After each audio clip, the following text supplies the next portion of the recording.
नमस्कार, जारा आयुर्वेदा में आपका हार्दिक स्वागत है। बच्चे जो होते हैं वो शैतानी करते हैं। दौड़ कूद में बहुत बार ऐसा हमने देखा है कि वो गिर जाते हैं और जब वो गिरते हैं उनकी हड्डियां या तो टूट जाती है या तो फ्रैक्चर हो जाता है। फ्रैक्चर छोटा बड़ा कुछ भी हो सकता है। तो हमारा आज का जो विषय है वो ये है कि जब बच्चों की हड्डियां टूटती हैं उस वक्त हमें करना क्या चाहिए। क्या हमें प्लास्टर लगाना चाहिए, या अगर उनका हड्डी में गैप बन गया है या फिर अगर थोड़ा सा बड़ा फ्रैक्चर हो गया है, टूट गया है, तो क्या उस वक्त हमें रॉड या फिर प्लेट लगवाना चाहिए। तो सबसे पहला हमारा सवाल ये है कि जब टूट जाती है हड्डी या फिर फ्रैक्चर हो जाती है बच्चों की, उस वक्त सर्वप्रथम हमारा कदम कौन सा होना चाहिए।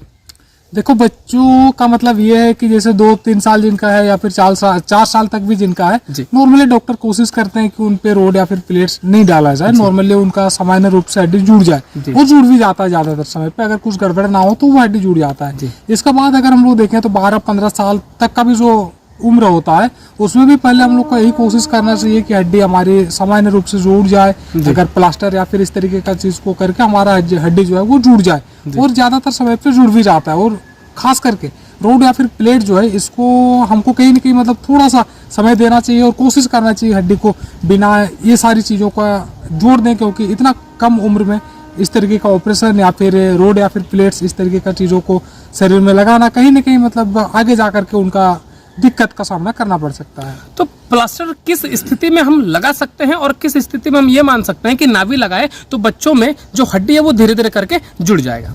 देखो, अगर टूट करके पूरी अलग हो गई है, हड्डी इधर उधर अगर हो जा रही है, मूव कर रही है, तो इस कंडीशन में कहीं ना कहीं प्लास्टर का जरूरत पड़ेगा। तो ही जाकर के हड्डी को एक जगह में रखा जा सकता है और हड्डी आसानी से जुड़ सकती है। लेकिन अगर हड्डी टूट करके अलग नहीं हो गई है, अगर जुड़ी हुई है, फ्रैक्चर इस तरीके का थोड़ा बहुत दरार आ गया है, तो ऐसे में अगर प्लास्टर हम लोग ना भी करें, गर्म पट्टी वगैरह इस तरीके का अगर हम लोग बांध करके छोड़ दें और दवा वगैरह चलेगा, तो नॉर्मली बच्चा का क्या होता है कि वो रिकवर बहुत जल्दी कर लेता है, तो वो रिकवर हो जाएगा। जी, तो क्या बच्चों में रॉड या प्लेट लगवाना सही है? अगर नहीं लगाते हैं तो क्या उस वक्त भी जो बच्चों की जो हड्डियां हैं वो जुड़ने में रिकवर कर पाएंगी?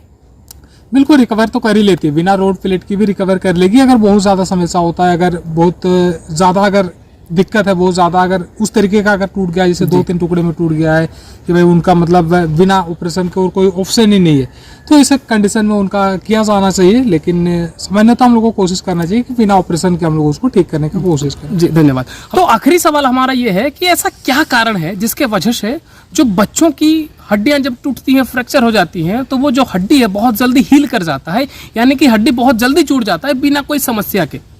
बिल्कुल, इसको लेकर के हम लोगों ने पहले भी बहुत सारी बार बात कर चुके हैं, लेकिन इसका आप लोगों को एक ही चीज समझना, जो बच्चे हैं जो छोटे हैं ना, इनका क्या होता है कि नई कोशिकाओं का निर्माण करना या फिर नए चीजों का मतलब शरीर में निर्माण करना मतलब काफी आसान होता है और बहुत जल्दी से वो निर्माण कर लेते हैं, जिसके वजह से केलस का जो फॉर्मेशन है वो भी बहुत बढ़िया से हो जाता है और हड्डी जो है बहुत अच्छे से मजबूत भी हो जाती है। और आगे जाकर के क्या होता है ना, ये बहुत ज्यादा समस्या का सामना नहीं करना पड़ता। अगर ऑपरेशन वगैरह अगर नहीं हुआ है, सामान्य तरीके से अगर जुड़ गया है, तो वो आगे जाकर के बहुत ज्यादा दिक्कत नहीं करता, वो सामान्य रूप से सारा कुछ कर सकते हैं। जी, और एक चीज देखा गया है कि अगर कोई नशा करते हैं कोई व्यक्ति, या फिर उनको अगर पहले से ही कोई गंभीर बीमारी है, किसी भी प्रकार की बीमारी, तो इस स्थिति में क्या होता है कि जो उनके शरीर में कैलस बनने की जो क्षमता है वो धीरे धीरे करके घटती जाती है, और जिसके वजह से अगर हड्डी टूटती है या फिर फ्रैक्चर हो जाती है तो वो हील करने में, वो अपने जगह पर आने में थोड़ा सा ज्यादा समय लगता है। तो आज की वीडियो को हम यहीं पर समाप्त करते हैं। मिलेंगे अगली वीडियो में किसी अच्छी सी जानकारी के साथ।